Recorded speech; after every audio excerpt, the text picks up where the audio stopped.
The thing about war, real war, not the sanitized version they show you in recruitment holos, is that everyone thinks they know how it works until they don't. And let me tell you, the Korvash Dominion, they really did. I'm Thex'ral, by the way, former tactical observer for the Galactic Defense Consortium. Current, well, let's just say I'm taking an extended sabbatical after what I witnessed. 43 cycles of military analysis, 17 campaigns across 9 sectors, and I thought I'd seen everything. Spoiler alert, I hadn't seen shit. It started with Commander Vex'thor, a Korvash battlemaster with scales like obsidian and an ego the size of a neutron star. The Korvash, if you're not familiar, and honestly, you're better off not being, are these 7-foot-tall reptilian nightmares who've been conquering systems since before your species figured out fire. They're strong, they're fast, they're tactically proficient, and they're insufferably arrogant about all of it. Vex'thor was no exception. He'd taken down fortified positions on Kelmar Prime, led the charge through the Nexus gates, and had personally ended the careers of 6 allied commanders in single combat. The kind of guy who polishes his kill count medallions while dictating his memoir. So when High Command assigned him a human recruit, singular, mind you, just one, Vex'thor laughed, actually laughed.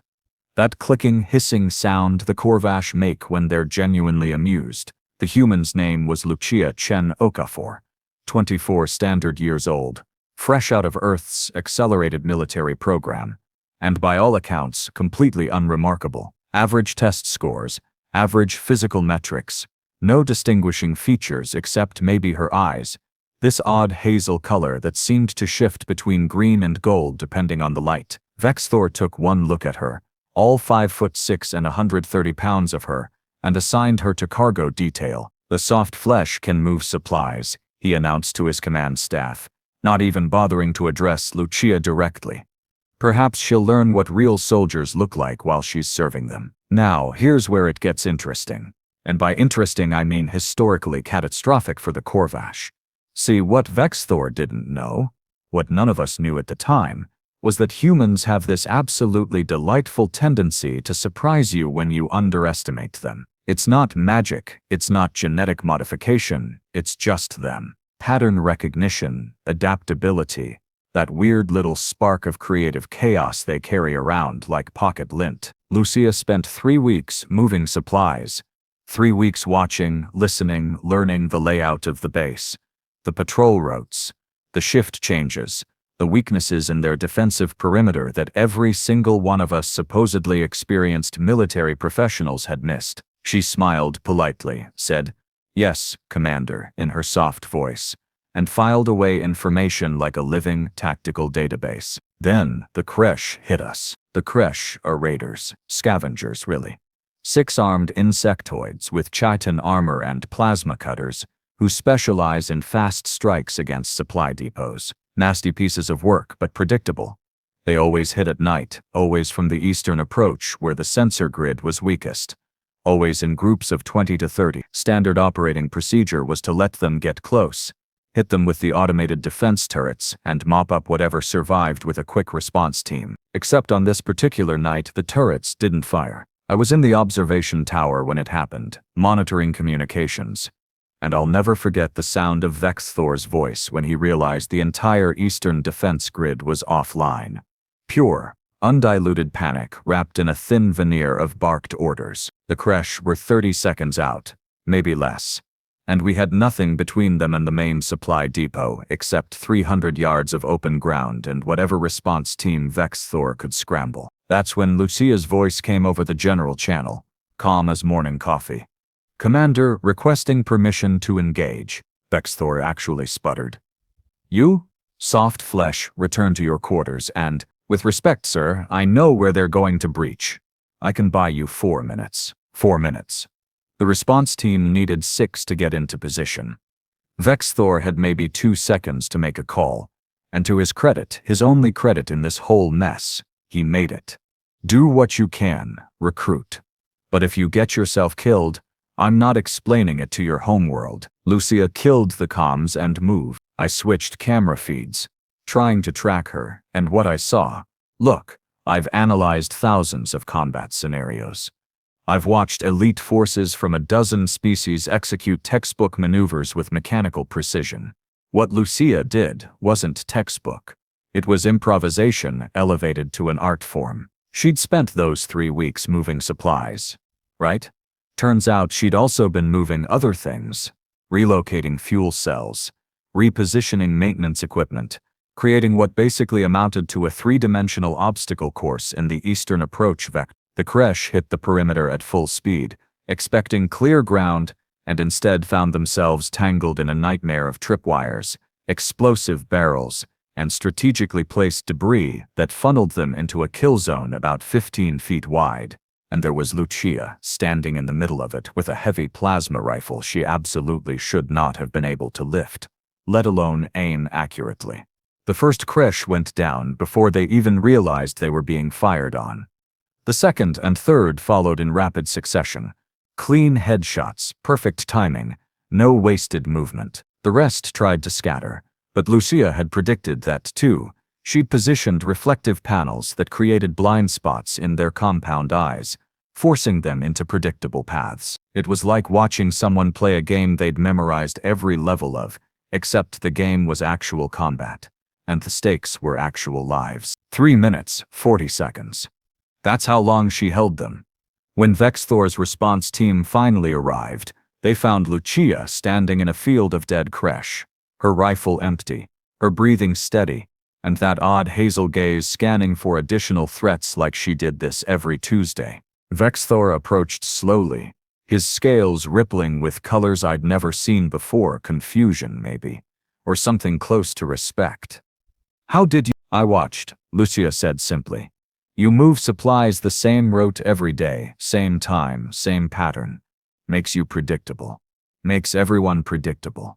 I just changed the pattern." Commander Vex'thor, conqueror of Kelmar Prime, survivor of the Nexus Gates, personally responsible for 6 allied commander deaths, stood there looking at this human recruit like she'd just explained quantum mechanics using interpretive dance. Then he nodded once, turned to his second-in-command, and said 5 words that should have been his warning. "Promote her to tactical analysis." You'd think that would be where the story ends, right? Underestimated recruit proves her worth, gets a promotion, everyone learns a valuable lesson about judging species by their appearance. Oh honey, no, we're just getting started. Because Lucia Chen-Okafor, it turns out, wasn't content with fixing one commander's mistakes.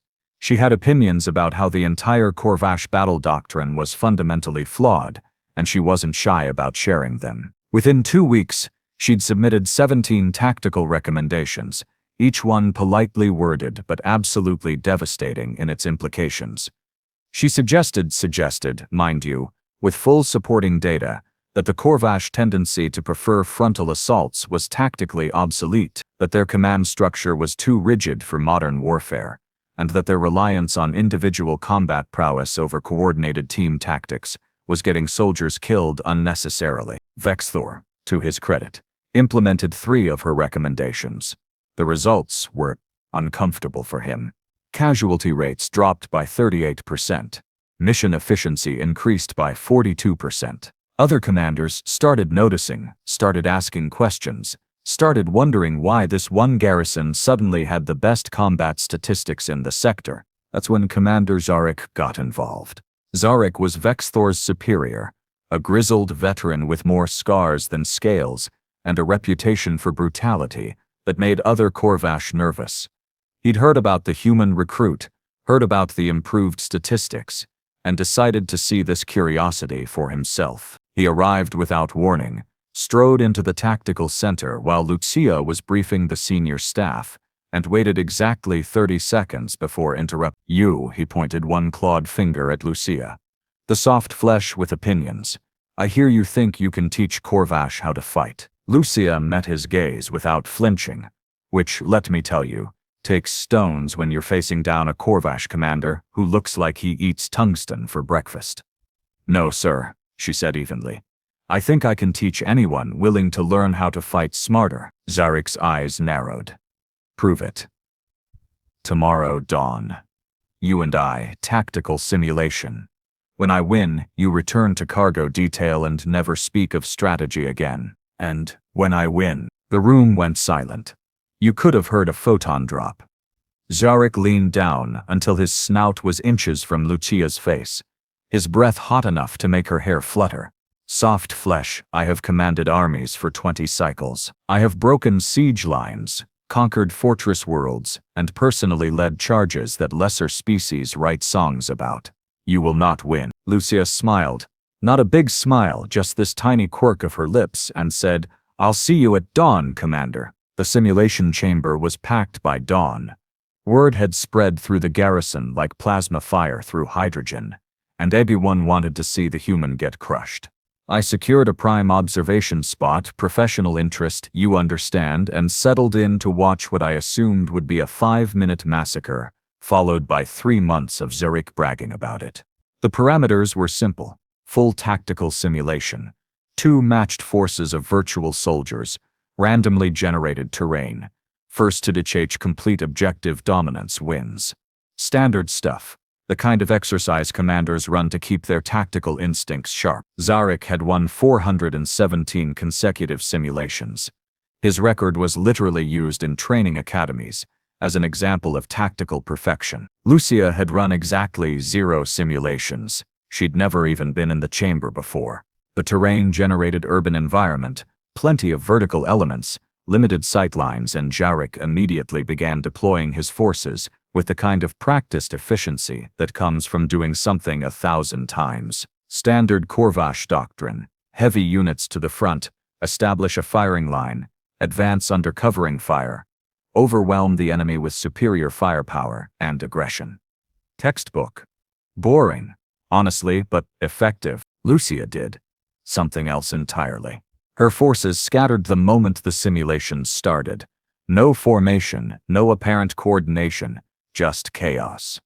Zha'rik actually laughed, that clicking, hissing sound, and muttered something about soft flesh panic to his observers. He pushed forward, confident, controlled, exactly as his training dictated. 10 minutes in, he'd captured 60% of the map and was closing on Lucia's command center. Victory was inevitable.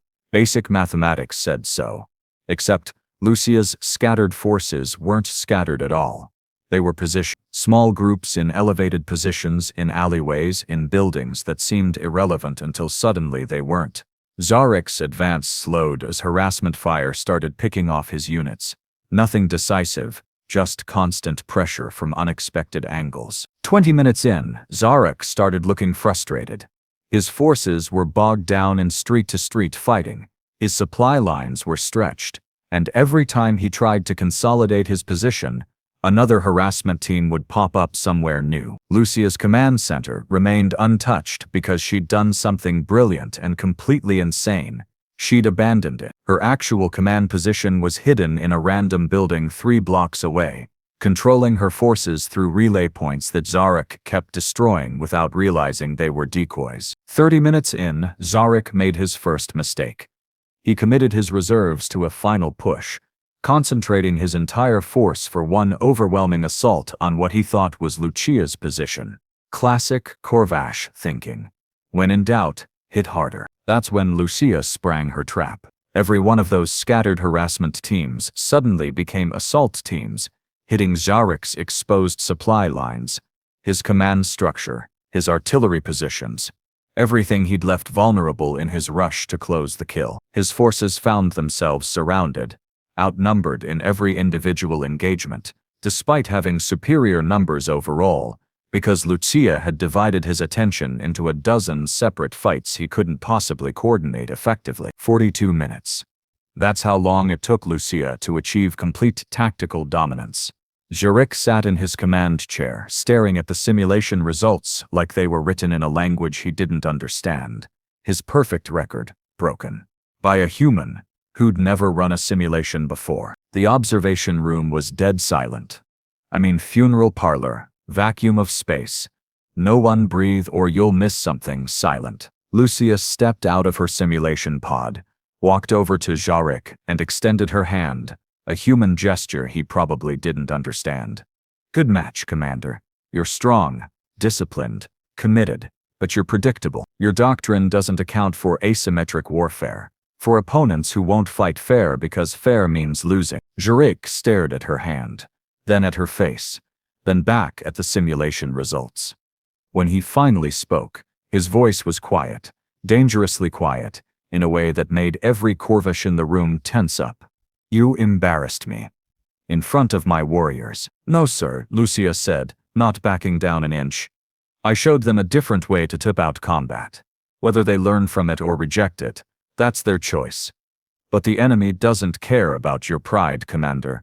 They care about winning. And if you're too proud to adapt, they'll kill you. For a moment, just a moment, I thought Zha'rik was going to tear her apart right there. His claws extended. His scales darkened to combat colors, and every muscle in his body coiled like a spring. But then something shifted in his eyes, something I'd never seen in a Korvash before.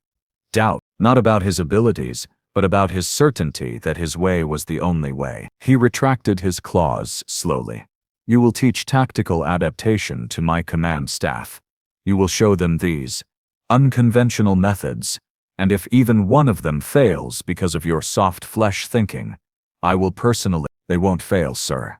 They'll just fight differently. Zha'rik left without another word, and I genuinely thought that maybe this would end well, that maybe one species could learn from another without ego getting in the way, that maybe Lucia's approach would revolutionize Korvash tactical doctrine, and we'd all benefit from it. Then Commander Thex'kul heard about what happened. Thex'kul, Supreme Commander of the Korvash Expeditionary Forces, Master of the Southern Campaigns, holder of 17 victory honors, and quite possibly the most dangerous being I've ever had the misfortune to observe. Where Vex'thor was arrogant and Zha'rik was aggressive, Thex'kul was calculating the kind of intelligence that makes you dangerous because you see threats everywhere, even in allies. Especially in allies. He arrived at the garrison 6 days after Lucia's simulation victory, accompanied by an honor guard that could have leveled a small city, didn't announce his purpose, didn't explain his presence, just commandeered the main briefing room and summoned every senior officer, including Lucia. I have reviewed the tactical simulation, he announced, his voice like gravel sliding down a mountain.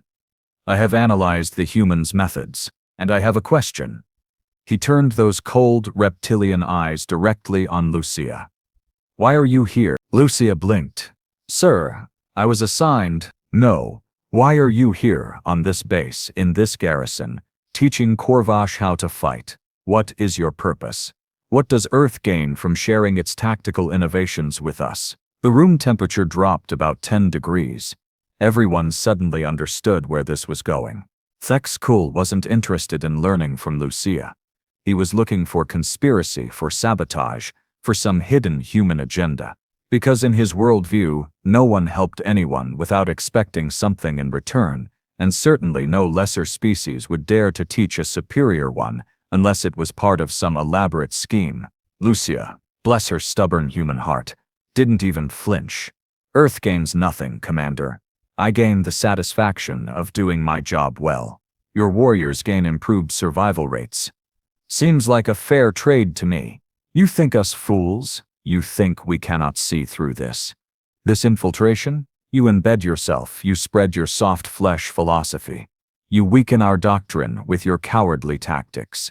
And then when we fail in battle, humanity swoops in to claim dominance over a weakened Korvash Dominion. His scales had gone almost black, the color of absolute conviction. I see your game, human. And here's where Lucia made the decision that probably saved the entire Korvash command structure from collapsing under its own stupidity. She could have argued, could have presented data, could have done the reasonable thing. Instead, she said, prove it. Thex'kul's head snapped around so fast I thought his neck would crack. What? Prove your theory, Commander. You, me, full combat simulation. No holds barred, no restrictions. You use every advantage your doctrine provides, strength, aggression, firepower, whatever you want. I'll use my cowardly tactics. When I win, you accept that maybe, just maybe, there's more than one way to approach warfare. When you win, I'll resign my commission and return to Earth, and you can tell everyone I was a spy if it makes you feel better." The silence this time wasn't shocked. It was terrified. You don't challenge a supreme commander. You don't question their judgment. You definitely don't bet your entire career on a simulation against someone who's forgotten more about warfare than most species ever learn. Thex'kul smiled, showing way too many teeth. "At dawn tomorrow, and when I crush you, soft flesh, I will make certain every species in the consortium understands that human arrogance led to your humiliation." Lucia just nodded and left the briefing room, leaving behind about 30 Korvash officers, who looked like they'd just watched someone volunteer for a suicide mission. I found her later that evening in the garrison's observation deck, staring out at the stars, and yeah, I broke protocol to talk to her. Professional interest had become personal concern, and I needed to understand what she was thinking. "You can't win," I told her bluntly. "Thex'kul is, he's anything Zha'rik represented. More experienced, more ruthless, more intelligent. He'll adapt to everything you throw at him." Lucia turned those hazel eyes on me, and I saw something there that made my primary heart skip a beat. Not fear, not determination, but something closer to sadness. "Vex, you've been watching this whole thing unfold. Tell me honestly, what happens if I back down?" You lose face, but you survive. You go back to cargo detail, or maybe Earth recalls you. And Thex'kul uses me as an example, proof that human thinking is inferior, that the Korvash way is the only way, that adapting or learning from other species is weakness. How many Korvash soldiers die in the next 5 years because their commanders are too proud to consider alternatives? How many campaigns fail because they can't think beyond frontal assault? I didn't have an answer for that, because she was right. The Korvash kill ratio was already unsustainable. Another decade of refusing to adapt and they'd be a footnote in galactic history. "So I have to win," Lucia said simply. "Not for me, for them. Even if they hate me for it." Dawn came too quickly. The simulation chamber was beyond packed this time. Word had reached other garrisons, other species, and representatives from half the consortium had shown up to watch humanity's pride get shattered. I squeezed into my observation spot and prepared for what I assumed would be a masterclass in Korvash tactical superiority. The terrain generated open plains, minimal cover, perfect for Korvash doctrine. Thex'kul's forces deployed in perfect formation, heavy armor forward, artillery in the rear. Air support overhead, command structure distributed to prevent decapitation strikes. It was beautiful, really, in a terrifying sort of way. Centuries of military evolution distilled into one optimized killing machine. Lucia's forces ran away. Not scattered, not repositioned. Ran. Full retreat, abandoning defensive positions, fleeing toward the map edge like panicked civilians. The observation room erupted in laughter, clicks, and hisses of derision. Even I felt embarrassed for her. This wasn't tactics, this was surrender. Thex'kul pursued, confident and controlled, maintaining formation discipline even as his forces closed the distance. He wasn't rushing, wasn't overcommitting. He was doing everything right, exactly as his training dictated. That's when the map edge lit up with weapons fire. Lucia hadn't retreated. She'd lured Thex'kul's forces into maximum range of prepared positions she'd hidden in the terrain generation's blind spots, using the simulation's own mechanics against it. But that wasn't the brilliant part. Thex'kul's forces were strong enough to weather that kind of ambush. The brilliant part was what happened next. Lucia's forces split not into random groups, but into precisely calculated teams, each one targeting a specific weakness in Thex'kul's formation. One team hit his artillery with a lightning strike that shouldn't have worked, except she'd calculated the exact moment his air support would be repositioning, creating a 3-second window of vulnerability. Another team collapsed his left flank by targeting squad leaders, not soldiers, creating command chaos that rippled through his entire line. A third team did something I've never seen before or since. They deliberately sacrificed themselves to create a debris field that blocked his heavy armor's advance, turning his greatest strength into a liability. It was surgical, It was brutal. It was completely, absolutely, undeniably effective. 38 minutes in, Thex'kul was losing. Not slowly, not gradually, catastrophically. His forces were scattered, his command structure compromised, his reserves exhausted. He tried everything, regrouping, counterattacks, last-ditch artillery strikes. Nothing worked. Lucia had predicted every move, countered every strategy, exploited every assumption he made about how warfare should work. 47 minutes. Complete tactical dominance. Again, Thex'kul stood frozen in his command pod, staring at the results like they physically pained him. The observation room was silent in a way that suggested everyone present was reassessing their entire understanding of military hierarchy. Lucia stepped out, walked over, and again offered her hand. "You fought well, Commander, but you fought the battle you expected, not the battle you got. That's not weakness. That's just being Korvash. But it doesn't have to stay that way." Thex'kul looked at her hand for a long moment. Then, slowly, he reached out and grasped it. Not in a handshake, but in the Korvash grip of acknowledged respect, something usually reserved for equals in combat. When he spoke, his voice carried through the entire observation room. "I was wrong, not about your methods. Those remain debatable. But about your intent. You are not here to weaken us. You are here to challenge us. And perhaps we needed that challenge." He released her hand and addressed the room. "Let the record show. The human Lucia Chen-Okafor is hereby promoted to strategic advisor, reporting directly to high command. Her methods will be studied, tested, and where appropriate, integrated into our tactical doctrine. Any commander who refuses to consider her recommendations out of pride will answer to me personally. And that, in case you're wondering, is how one underestimated human recruit reformed the Korvash military, ended the careers of 3 commanders. Vex'thor never recovered from the embarrassment.